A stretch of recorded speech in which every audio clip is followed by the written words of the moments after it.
Cinderella was Egyptian, and she wasn't wearing a glass slipper. It was a sandal. She never dropped it at a ball. An eagle snatched it and delivered it straight to the pharaoh's lap. Beauty and the Beast was first written down during the Roman Empire, and its roots reach all the way back to Vedic India. Sleeping Beauty was actually Persephone, dragged into the underworld, put to sleep in darkness, and brought back with the spring. Ali Baba's Open Sesame comes from the birthnight of an Olympian god. The stories read to you at bedtime as a child were never inventions.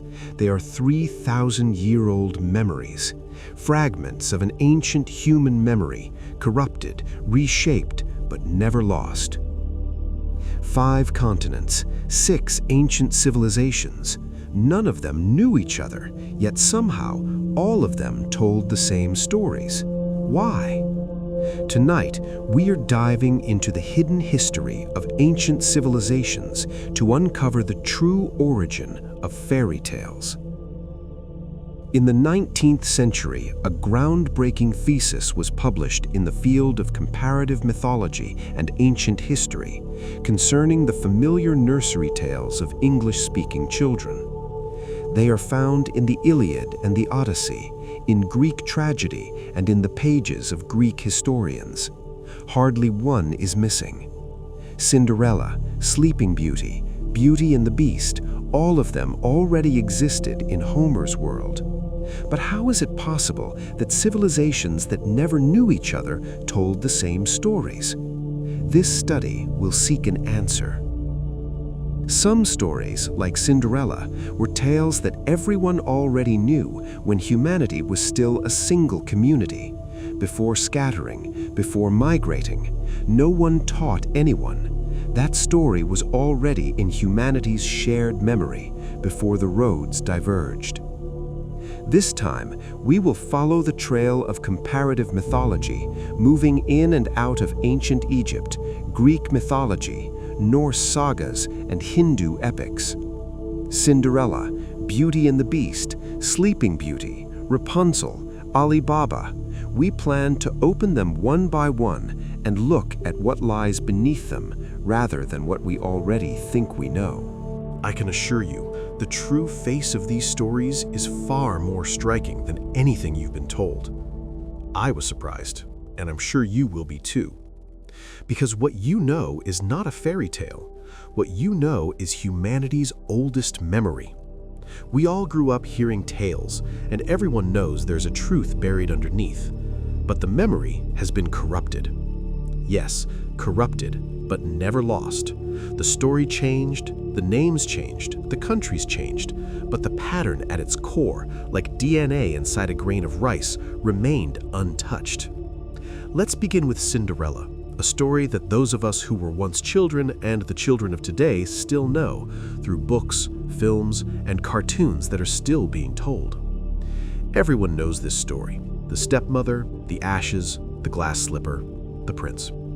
The story is commonly attributed to Perrault, 17th century France, but now I'm going to tell you the oldest known version of this tale, and in it there is no glass slipper and no prince. According to the sources, the Greek geographer Strabo, writing in the 1st century BCE in his work Geographica, mentions a woman named Rhodopis, who lived in ancient Egypt. Rhodopis was of Greek origin.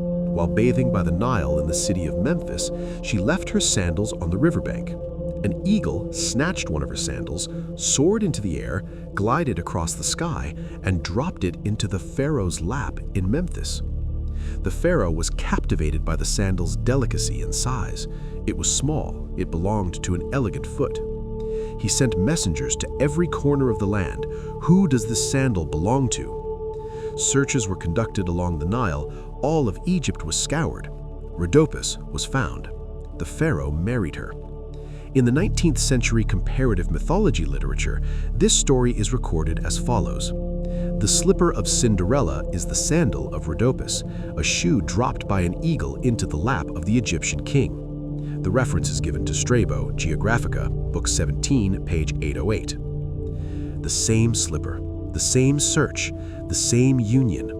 3,000 years apart, 2 different continents, 2 different languages, different gods, different temples, different traditions. But what I find most significant is that the person who finds the slipper is someone with power and authority, and the woman who loses it is beautiful, poor, and unrecognized.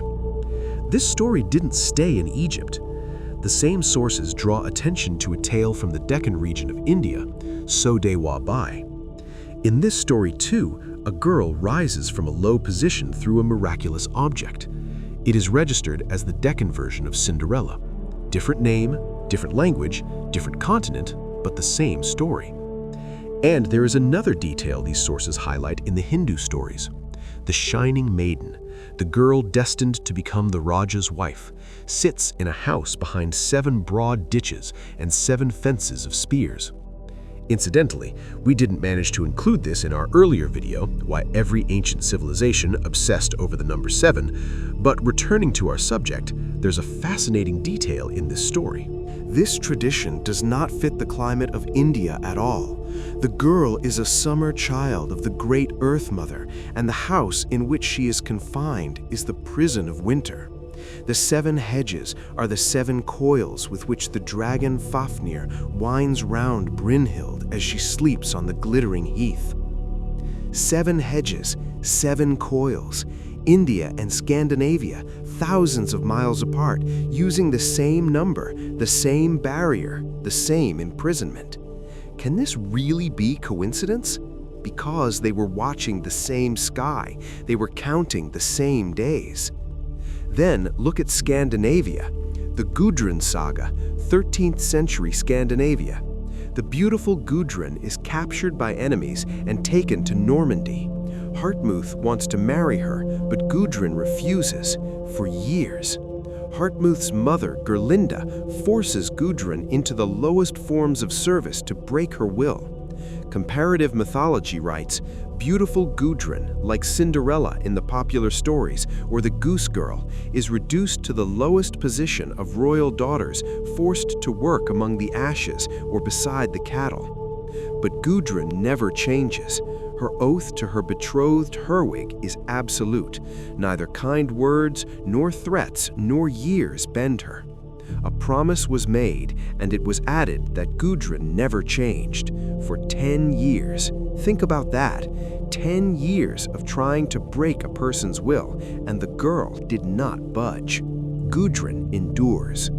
Finally, the Danish army arrives, together with Herwig. Gudrun is rescued, and Gerlinda pays for everything she has done. Patience has won, just like the unrecognized hero in every fairy tale. Odysseus waited for years in the disguise of a beggar. Gudrun waited for years as a servant. Rhodopis lived unrecognized for years. Cinderella sat among the ashes for years. All of them waited patiently until their true identity was revealed. I think the most striking connection is in the Odyssey. Odysseus returns to his own palace in Ithaca, but he is in the disguise of a beggar, wearing tattered rags. The servants scorn him, the suitors humiliate him. No one recognizes him. The king, who has returned after 20 years of war and exile, is treated as a nobody in his own home. Penelope brings out the bow. Whoever strings this bow shall be your king. The suitors try, none succeeds. Odysseus takes the bow and strings it. His true identity is revealed. The same pattern once again, the final revelation of who you really are. The sources show the same pattern in Iceland's Grettir saga. Grettir's father puts him to work herding geese. He does nothing or ruins everything he touches. But when he reveals his strength, everyone is stunned. We never knew you were a man of such power. The sources directly match him with Cinderella, Puss in Boots, and the disguised Odysseus, the hero who waits patiently until the time comes. And the sources say something interesting about his father. His life is turning on a revolving wheel. The sun rises and sets every day, an unstoppable wheel. The sources connect Grettir's life to the cycle of the sun. A sandal in Egypt, a bow in Ithaca, a rescue army in Scandinavia, an unrecognized girl in India, a goose herder in Iceland, scorned by everyone, denied even a share of bread, always the same pattern. Unrecognized, humiliated, hidden among ashes or disguised as a beggar, and then a sign, a slipper, a bow, a miracle, announces the true identity to the world. 4 ancient civilizations. None of them knew the other's tales, and all 4 told the same story. Thousands of miles apart, different climates, different languages, different gods, but the core structure of the story remained unchanged. This surprised even me, frankly.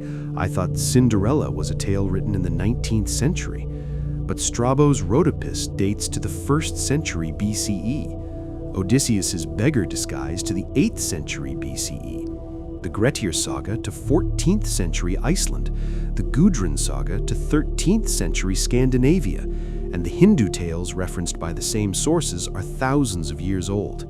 This slipper story is at least 2,600 years old, and probably much, much older.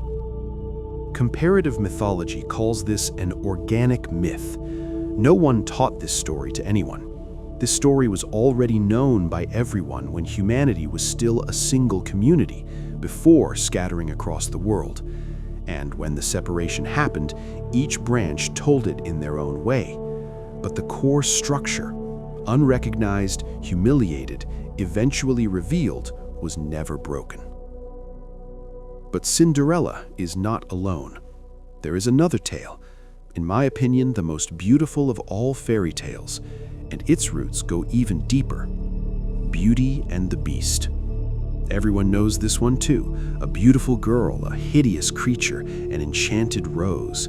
The Disney animation, the Broadway musical, countless films. But in the original story, there is no rose, no castle, no golden plates, because the beast was actually Eros, and beauty was the human soul itself. This surprised me too.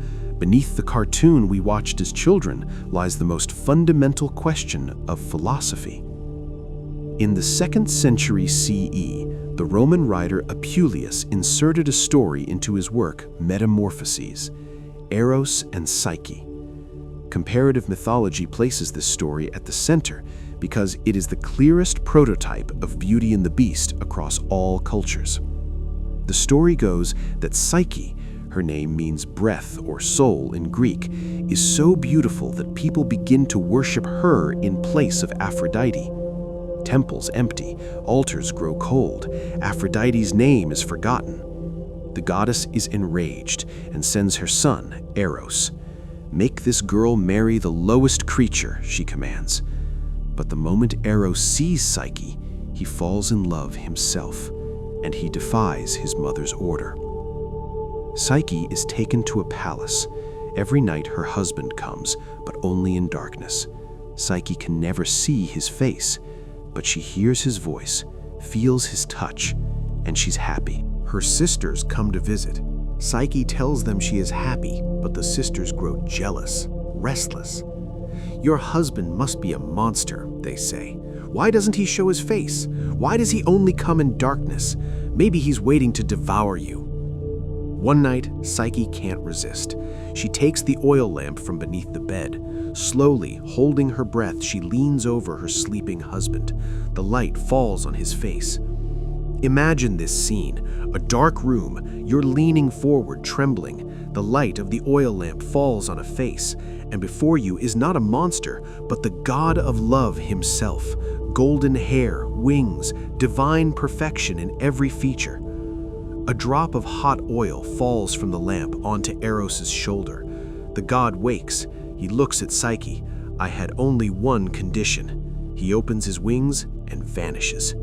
In that dark room, in the fading light of the spent lamp, Psyche is left alone, empty-handed, heartbroken. Psyche's quest begins. Aphrodite sets her tasks: sort thousands of mixed grains, gather wool from golden-fleeced sheep, descend into the underworld and bring back the box of beauty. Each task is impossible, but impossibility is the raw material of fairy tales. Each time help arrives, ants sort the grain, reeds whisper knowledge, a tower shows her the way to the underworld. And finally, after descending to the underworld and returning, Eros comes back. Permission is granted by Zeus, Psyche gains immortality, the soul is united with beauty for eternity. The human soul, Psyche, finds beauty, loses it, and only after passing impossible trials is reunited with it forever. Is this a fairy tale? Or is it humanity's 3,000-year-old answer to the deepest question: how is lost beauty reclaimed? And what about Hindu mythology? Because in the Vedic hymns, thousands of years earlier, the same story had already been told. Urvasi, her name means she who goes far or widely spreading in Sanskrit, is the goddess of dawn. She marries Pururavas, meaning the shining one. There is a single condition: never see me unveiled. It was a simple condition, but simple rules in fairy tales are always broken, because curiosity is human nature. Spirits called the Gandharvas provoke Pururavas one night. The method is simple: a noise in the dark, a fright. The man rises from his bed, and at that instant, lightning strikes. Light illuminates everything for a moment. Pururavas is seen unveiled, and Urvasi vanishes. They cannot reunite until the last day of the year. The tradition tells us, in the end, Pururavas searches for Urvasi, crossing mountains, fording rivers, following her for years. A reconciliation is reached, and Urvasi is granted immortality, united with her beloved forever. Like Psyche, quest, loss, trial, and finally reunion. Comparative mythology places the two stories side by side and writes, "The sun must search for the dawn." The beautiful story of Eros and Psyche describes the dawn's search for the sun, but in the framework of the story, there is very little difference. And this pattern is not only in Rome and India. After demonstrating that Eros and Psyche and Urvasi and Pururavas share the same pattern, the ancient sources expand the list. The stories of Urvasi and Psyche exhibit the same outline, which is common to fringed gentian, the 12 brothers, white snake, golden bird, and the bee queen in the Grimm collection, to the Scandinavian tale of east of the sun and west of the moon, and many others. In the Norse version, east of the sun, west of the moon, the hero must cross mountains of ice, tear down ice castles, and clear massive icebergs from the path before winning the Dawn Child. In these quests, bears, wolves, foxes, swans, eagles, and ants assist the seeker. In old mythic language, all of these represented clouds, winds, or light. Here's the pattern, and it repeats in the sky every day. Night comes, the sun disappears. Dawn sets out on a quest to bring it back. Through the dark hours, they are separated. And then, every day, every morning, every spring, they are reunited. Comparative mythology explains this pattern through the seasons as well. If it is the day-night cycle, it produces one set of tales. Dawn vanishes, dawn returns. If it is the seasonal cycle, it enters the same pattern as the spirit of Demeter and Persephone. Winter comes, nature falls asleep. Spring comes, nature awakens. In both cases, local colors are added. In the north, ice mountains and snowstorms. In the east, scorching sun and desert sand. But the core structure does not change. Loss, quest, reunion. Every culture witnessed this cycle. Every culture told it as a love story. In Rome, Eros and Psyche. In India, Urvasi and Pururavas. In Scandinavia, east of the sun, west of the moon. In Germany, Grimm's fringed gentian. And centuries later, in France, Beauty and the Beast. Think about it. Psyche's name means soul. The soul is searching for beauty. When it finds beauty, it loses it, and only after passing the trials does it reclaim it. This pattern exists not only in fairy tales, it is present in the most fundamental human experience. Not knowing the value of something until it's lost, not finding without seeking, not deserving without being tested. But the sun has one more quality: it sets, and every culture described the setting of the sun as a sleep. That sleep became a fairy tale. 3 civilizations, 3 sleeps, 3 awakenings, and the same story. Now let's open them one by one. Let's start with Persephone. Demeter's daughter Persephone is picking flowers one day when the earth splits open. Hades, lord of the underworld, seizes her, pulls her beneath the darkness. No one hears Persephone's cry, only her mother senses it. Demeter goes mad, nothing grows on earth, the land becomes barren. Fields dry, trees shed their leaves. Winter comes, an endless, merciless, freezing winter. On Olympus, the gods grow worried. If humanity perishes, who will pray to the gods? And a deal is struck. Persephone will spend half the year in the underworld, half on earth. When she emerges from darkness, spring arrives. When she returns, winter begins. Persephone's captivity in the underworld is nature's winter sleep. Her return is the eruption of spring. Even today, the first day of spring awakens the same feeling in people, a sense of awakening, a feeling of return. Sleeping Beauty's 100 years slumber and her waking with a kiss is this myth filtered into the nursery. In Norse mythology, Balder is the most beautiful of all gods, the god of light, beloved of all living things. His very existence is radiance itself. His mother Frigg extracts a promise from everything on earth, every stone, every metal, every plant, every animal, that they will not harm Balder. Everything with a single exception, the mistletoe. Too small, too insignificant, too harmless, not worth asking. The trickster Loki learns of this. He places a mistletoe dart in the hand of the blind god Hoder. The other gods had been amusing themselves by hurling objects at Balder, none of which could harm him. Hoder throws, and Balder falls. The entire world weeps. The sky weeps, the earth weeps, stone weeps, the trees weep, everything. This detail caught my attention. Norse mythology usually delivers its narratives with a hard, dry tone, but when it comes to Balder, even the stones weep. Everything stops, and yet Balder does not return, not until after Ragnarok, the final conflict of the gods. Only then will Balder return and a new world will begin. The god of light falls. The world is plunged into darkness, the seas darken, the sky pales, and only after a great upheaval does he return.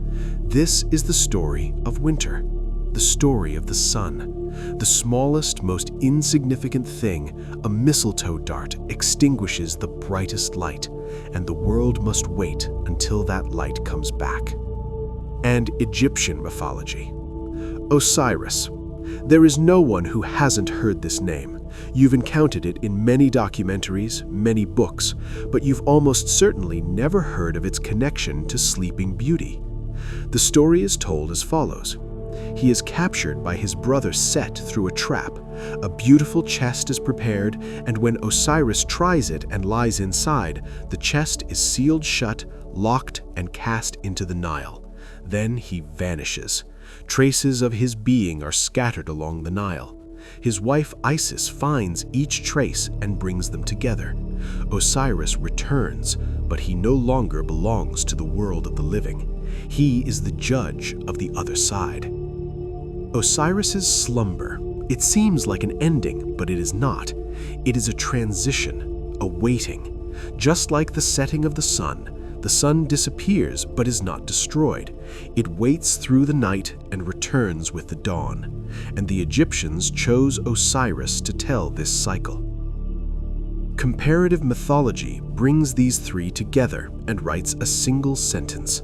The sleep of Osiris equals the loss of Balder, equals the captivity of Persephone in the underworld, equals Dornröschen, that is, Sleeping Beauty, and adds, the Demeter-Persephone myth is universal. Germanic Dornröschen, Rapunzel, Norse tales, all the same myth. Let us also recall the Ushas analysis. In the Vedic hymns, Ushas, the goddess of dawn, is born every morning. The divine and ancient Ushas, born again and again, gleaming with unchanging colors, slowly wears away the life of a mortal.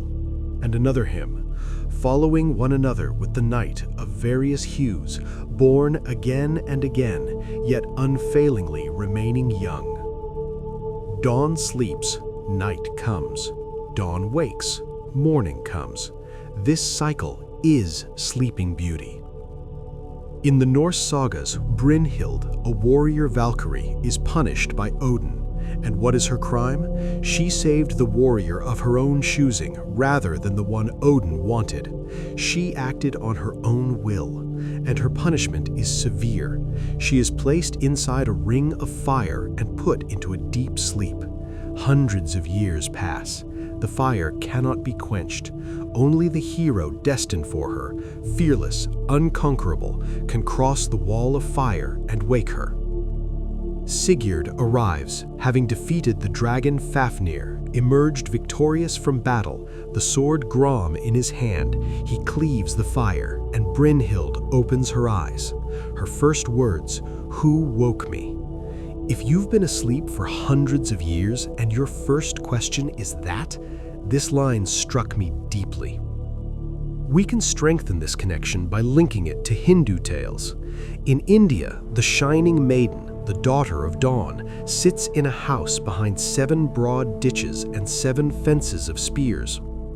According to 19th century scholars, the 7 hedges are the 7 coils with which the dragon Fafnir winds round Brynhild as she sleeps on the glittering heath, and her rescue by Sigurd is the subject of the Volsunga saga, which in turn supplies the material of the Nibelungenlied.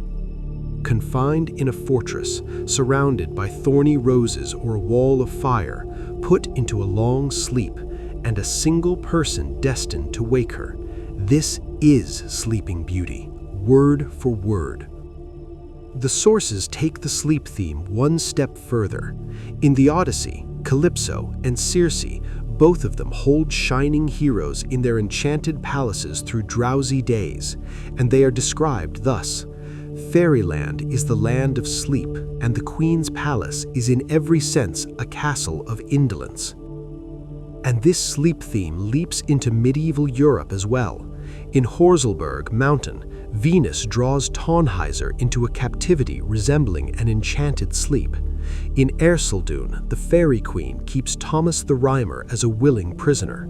And the same sources extend this list to Hindu folklore. Tara Bai, the Star Maiden, a being who can neither age nor perish. No mortal can withstand the spell of her lullabies. The 7 sleepers of Ephesus. There too the tradition held that St. John had not departed but was merely sleeping, awaiting the great end. And the tradition adds, this mysterious group of 7 is seen lastly in the 7 rishis of the old Hindu story. These sages were the instruments through whom the Rig Veda reached humanity. They were mortals but joined the immortals. It was said that their hymns caused the dawn to break and the sun to shine. Sleep, the most universal motif in fairy tales, is in truth the setting of the sun, and awakening is always a return. This pattern has never changed in any culture, only the names and the settings have changed. The most beautiful being in the sky, the sun, spring, light, is drawn into darkness, sleeps, vanishes. The entire world waits, and then it returns. The Greeks told this as Persephone, the Norse told it as Balder, the Egyptians told it as Osiris. Germanic fairy tales turned it into Dornröschen, Briar Rose, a lullaby, and the Brothers Grimm put it into a children's book in the 19th century. Think about it. These 3 civilizations were thousands of miles apart. Greece, Scandinavia, Egypt, different languages, different gods, different eras, but all of them told the same story. A beautiful being sleeps, the world wants it back, and in the end, always it returns. In Cinderella, the unrecognized hero was revealed. In Beauty and the Beast, lost beauty was reclaimed. In Sleeping Beauty, the one asleep in darkness was awakened. But what if reaching the sleeping hero were impossible?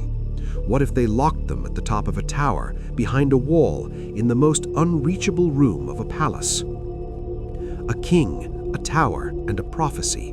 No matter how thick the wall, fate always finds a way. Beneath the tale of Rapunzel lies a Greek tragedy. The story begins like this. Acrisius, king of Argos, receives a prophecy. His grandson will dethrone him. The king panics. He locks his daughter Danae inside a bronze tower. He leaves no door, no window. The walls are thick, the ceiling solid, guards at the gate. No one will enter, no man will reach her, no grandson will be born. The king has defied fate. But Zeus, in the form of a golden rain, seeps into the tower. Through the bronze walls, through the cracks in the roof, through invisible fissures in the ceiling, Danae conceives. The child born, Perseus. The king did everything, but fate was pierced. The destiny of the child born carries the same pattern. Perseus's birth legend matches those of Romulus, Cyrus, Telephus, and others. In all of them, the child is secretly removed, taken in by a shepherd or an animal, and raised without knowledge of their identity. And in the end, they fulfill their destiny, just like Cinderella, just like Odysseus. Rapunzel belongs to the same story. A witch has locked a girl at the top of a tower. There is no staircase, no door. You know this scene, from Disney, from children's books, from illustrations. But the true root of the story is much darker. The only way in is the girl's golden hair. She lets her long hair hang down. The hero climbs. All the witch's precautions are in vain. In the Germanic sagas, the pattern becomes even clearer. In the Hugdietrich story, a maiden, Hildeberg, is locked away in a solitary tower. Her father has received a prophecy, just like Acrisius, and has hidden his daughter from the world. No one can approach her except the knight appointed by fate. This story is recorded as follows. Whether it be Danae or Rapunzel or the Rose of the Alhambra, all precautions are in vain. Cunning succeeds where force struggles in vain. Hugdietrich disguises himself as a woman. He is admitted to the palace as a weaver, just as Odysseus or Achilles or Dionysus disguise themselves, and he slips inside the prison. According to the same study, the destiny of the child born is a direct repetition of the myths of Cyrus, Romulus, and Telephus. And comparative mythology explains this pattern through the sky. The blue sky is first seen in the morning at the highest peaks. Sunbeams land first on the mountaintops, lingering there briefly before illuminating the lower regions. Bronze tower, stone prison, glass mountain, none of them can stop the sun. Light always finds a way. For example, the Arcadians claimed that their own Lycosura was the oldest of all cities and the first place that Helios, the sun, ever saw, because sunlight reaches the high peaks first. Zeus's golden rain, sunlight, pierced Danae's bronze tower. Rapunzel's golden hair, golden light, overcame the tower. The story has been corrupted, the names have changed, but the pattern has stayed the same. And this pattern appears again in the next tale, but this time it's not light, it's darkness, a cave, a hidden treasure, and, brace yourselves, the oldest thief in the history of humanity. You all know Ali Baba's Open Sesame, that magical phrase everyone remembers from childhood. But the oldest version of the master thief tale belongs to a Greek god, and that god became a hero on the very first night of his life. In the ancient Greek text called the Homeric Hymn to Hermes, Hermes leaves his cradle on the night he is born, only a day old, a newborn god, slipping out of his swaddling clothes, setting out into the night. He finds Apollo's sacred herd of cattle and steals them, 50 cattle. But he does something clever. He makes the cattle walk backwards, so the footprints point in the wrong direction. Everyone who follows them goes the wrong way. Apollo eventually finds him, interrogates him. Hermes puts on an innocent act. He sits in his cradle and smiles. "I was only born yesterday," he says. "I don't even know what cattle are." Zeus intervenes, and in the end, according to the sources, Hermes openly receives the title of Master Thief as his reward. On the night of his birth, he is declared a god of the pantheon. Thievery is his sacred domain. A one-day-old Hermes, a newborn god, leaving his cradle to steal the cattle of the most powerful god on Olympus. Reading this scene, I went back and forth between laughing and being awestruck. But Hermes is not merely a thief. Hermes is the myth of the myth, which represents the moving air, wind. And what is wind? An invisible force. There is no place it cannot enter. It cannot be blocked. It seeps through every door, every crack. When a god represents this force, his tale becomes the tale of a thief who overcomes every obstacle. Comparative mythology continues. The main incidents of this story are found in the legend of the treasures of the Egyptian king Ramsinitos, as told by Herodotus. Herodotus tells it, and this story astonished me too. An architect, while building the king's treasure chamber, places a secret stone in the wall, a passage invisible from the outside. Remove this stone, and you can enter and take the gold. From the outside, the wall looks perfect, not a single crack, not a single trace. The architect tells his sons the secret before he passes away. Every night, the two sons enter through this hidden passage, take gold, and leave. The king notices his treasury is shrinking, but cannot catch the thieves. He checks the seals, undisturbed. He checks the doors, unopened. He interrogates the guards. They've seen no one. He sets traps, casts nets, but the thieves are always one step ahead. And the source emphasizes, this story, this extraordinary tale of a master thief, was known in Greek sources more than 2,000 years ago, and there is no ground for supposing it to be less ancient than the story of the master thief in the hymn to Hermes. In the same book, the sources place another universal pattern alongside these thief tales: revival. In Grimm's Snake Leaves tale, a prince is sealed in a tomb with his wife. A snake enters.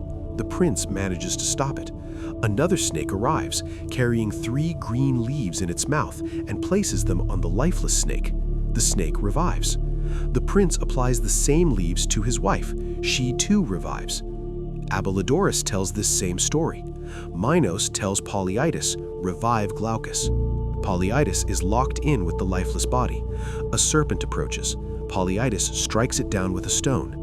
Another serpent comes, takes an herb, applies it to the lifeless serpent. The serpent revives. Polyidus applies the same herb to Glaucus. Glaucus revives. From 2,000 years ago. And in India, in the Panch Phul Rani tale, a jackal says to his wife, "Do you see this tree? If its leaves are crushed and the juice applied to both ears and the upper lip of the Raja, he will revive and be as if nothing had happened." Snake leaves, the serpent's herb, the jackal's tree, the same miracle, the same revival, told independently across 3 continents, and none of them is a copy of another, because the details differ, but the core structure is the same. The same story exists in India too, the legend of Karpata and Gahata. The same motifs, a secret passage, masterful thievery, the authorities' failed traps. And in Scotland, the Shifty Lad story carries the same pattern. And the sources complete the connection. The Scottish story of the Shifty Lad is repeated in the Ali Baba and the 40 Thieves of the Arabian Nights. A cave opened by a word, numberless treasures inside. A thief, the most powerless among those who discover it, learns the secret, and despite all the authorities' might, he makes use of the treasure. Let's pause here, because at this point the patterns are piling on top of each other. The same tale, the Master Thief, begins as a divine title in the Greek pantheon. Herodotus finds it in Egypt. India has an independent version. In Scotland, it becomes a shepherd's tale, and in the Arab world, it transforms into Ali Baba. Even the revival pattern, snake leaves, the serpent's herb, the jackal's tree, repeats the same scene across 3 continents. 5 civilizations, 5 continents. None of them knew the other's fairy tale, and all 5 told the same thief. All 3 told the same revival scene. Explaining this through coincidence is impossible, because the details are too close to one another. Is this coincidence? This is a pattern and an ancient mystery. And this mystery is far larger than fairy tales. The structure beneath these tales is the remnant of humanity's oldest form of thought. When I read this, I stopped and read it again, because the connection is incredible. Hermes, an Olympian god, his official title, Master Thief. And 1,000 years later, the fairy tale Ali Baba told to children carries the same sequence of events. Polyidus used a serpent's herb to revive a lifeless body 2,000 years ago, and in Grimm's fairy tale, a prince does the same thing with leaves brought by a snake. The story has been corrupted, the names have changed, the gods have become humans, but the core structure is the same. Cinderella's slipper, Beauty and the Beast's forbidden gaze, Sleeping Beauty's slumber, Rapunzel's tower, Ali Baba's cave, all of them point to the same thing. But what is that same thing? Flying carpets, magic ships, helmets of invisibility, all of these were once sky observations. Even the most fantastical objects in fairy tales were born from the air. In the Odyssey, 8th century BCE, the ships of Alcinous, king of the Phaeacians, are described. It is recorded directly. These ships need neither sail nor rudder, neither helmsman nor captain. They know the thoughts and minds of men, and from one land to another they suffer no fear of disaster or any damage. None has ever been stranded or wrecked or missed the mark they aimed at. And then a curious detail. There is no city or field on Earth that the ships of Phaeacia have not visited. Let us ask, do ships normally travel on land? No, but if these ships are celestial bodies, clouds, winds, the sun, then yes, they reach everywhere. And the answer is given. These ships are fleets sailing on the blue seas of the sky. They are clouds, swelling and shrinking, reaching their destinations with unerring instinct, going and returning without injury. Now stop and think about this. The magical ships in the Odyssey are clouds. For 2,000 years, everyone thought it was a fantastical story, but the man was describing the sky. The same ships exist in Scandinavian tradition, Skidbladnir, large enough to carry all the gods, yet able to be folded like a garment and carried in the hand. Clouds, swelling and shrinking, moving of their own accord, always reaching their destination. And this pattern is not only in ships. The Argonaut's golden fleece, the flying carpet of the Arabian Nights, Grimm's magic horse, all of them are the same sky observation dressed in different disguises. And the most striking connection is this. In the magic horse tale, the horse carries its rider from victory to victory until the sun reaches its zenith. Then the spell breaks. The horse gallops across the plain, racing back to the cave from which it emerged in the morning, and stands frozen like a statue beside the iron table. Comparative mythology matches this with Sisyphus's stone. The stone climbs to the top every day, rolls back down every day. The sun rises every day, sets every day. The magic horse equals Sisyphus's stone equals the sun's daily journey. And one more, the helmet of invisibility. On Olympus, the gods draw lots.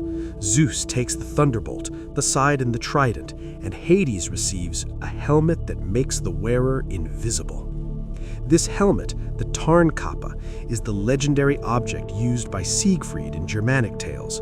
Its explanation? Hades' helmet is night. Darkness makes everything invisible. The flying carpet was a cloud. The golden fleece was sunlight. The magic ship was a celestial body moving of its own accord. The helmet of invisibility was the darkness that conceals the night. Every magical object, the symbolic language of ancient wisdom, was the answer of people who looked at the sky and asked, "How does this happen?" And this is where the 3,000-year secret of fairy tales lies, in the sky. Now let's bring all these patterns together. The thesis of these 19th century sources was simple but revolutionary, again in their own words. The familiar fairy tales of the English nursery are found in the Iliad and the Odyssey, in Greek tragedy, and in the pages of Greek historians. Hardly one is missing. And their essential emphasis, the only surprising thing, is that the form of these stories was in those times far more beautiful than it is now. Fairy tales didn't simplify, they degraded. Gods became humans, palaces became cottages, epic sagas became children's lullabies. But beneath each one, the same pattern endures. Comparative mythology gives one more example from the Odyssey to demonstrate this. You may know this one, the island of the lotus eaters. Odysseus's men arrive at this island, taste the lotus fruit offered by the locals, and forget everything. Their homes, their honor, their duty. They don't want to return. They refuse to board the ship. Odysseus drags them away by force. And in India, in the Panchpul Rani tale, the same scene exists. Sorcerers sprinkle a powder into the Raja's food, and the moment he tasted the food, he forgot his wife and his little child and everything that had happened to him before. For 18 years. 18 years. Think about that. Living for 18 years without knowing who you are. He is eventually found, his face wrinkled, aged, but he regains his former beauty, just as Odysseus did upon returning to Ithaca. The source summarizes, "In this popular Indian tale, we see the framework of one of the greatest epics of any age or country," meaning Panchpul Rani, an Indian children's tale, shares the same raw material as the Odyssey. A lullaby read to a child is a sibling of the greatest epic in world literature. Rhodopis's eagle became a fairy godmother. The pharaoh became a prince. Memphis became a fairy tale land. Eros was turned into a beast. Persephone's captivity in the underworld was reduced to a princess's 100-year sleep. Hermes' divine thievery became a cave adventure. Danae's bronze tower became a witch's stone tower. But the core structure always stayed the same. In every fairy tale, the same question: how does the unrecognized hero emerge? How is lost beauty reclaimed? How does the one sleeping in darkness awaken? How is the wall breached? How is the hidden door opened? And in every fairy tale, the same answer: the sky, the rising and setting of the sun, the cycle of seasons. And there is one more tale, perhaps the most astonishing of all, Grimm's The Wolf and the Seven Young Kids. When I first read this, I couldn't believe it. Kronos' cosmology in a children's tale? The mother goat goes out. The wolf arrives. He takes in 6 kids. The 7th hides inside the clock case. The mother returns, opens the wolf's belly, puts stones inside. The kids come out. The days of the week start running again. Comparative mythology connects this tale directly to the Kronos myth, and this connection is truly incredible, because beneath a children's tale, we find one of the cornerstones of Greek cosmology. The wolf, night or darkness, tries to take in the 7 kids, and in fact takes in 6 of them. The 7th is hidden in the clock case. In other words, the week is not yet complete.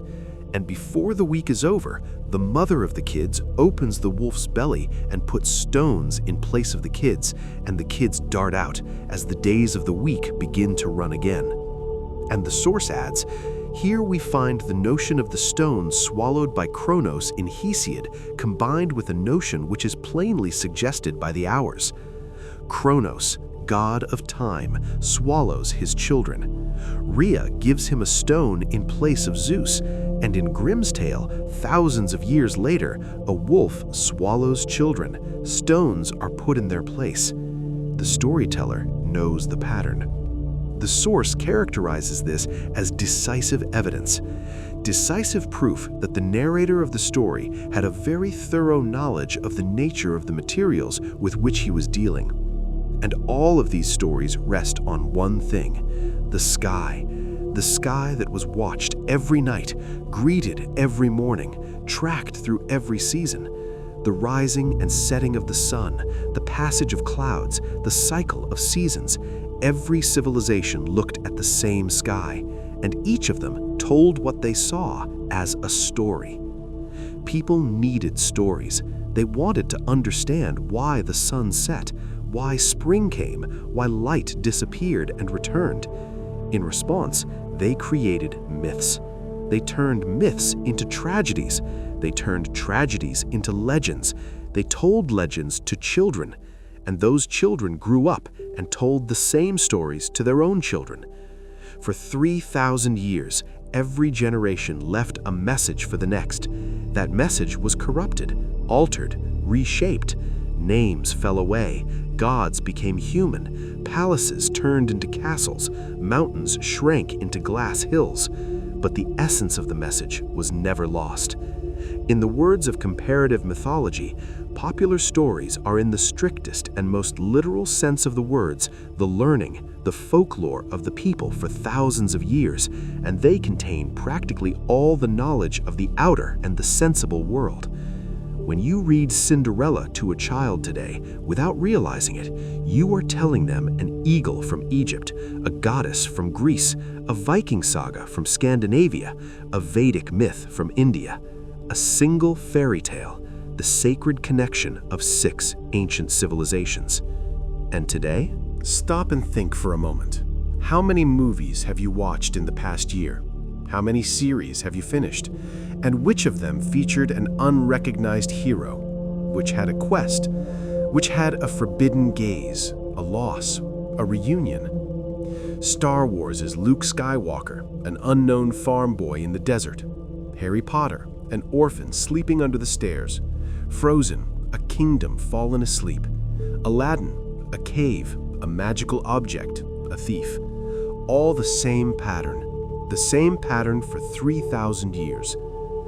According to the sources, in the words of 19th century comparative mythology, to say that these stories are invented tales is to assume that men in the myth-making ages spent their time in multiplying narratives which, when referred to the conditions of human life, are nothing short of absolute nonsense.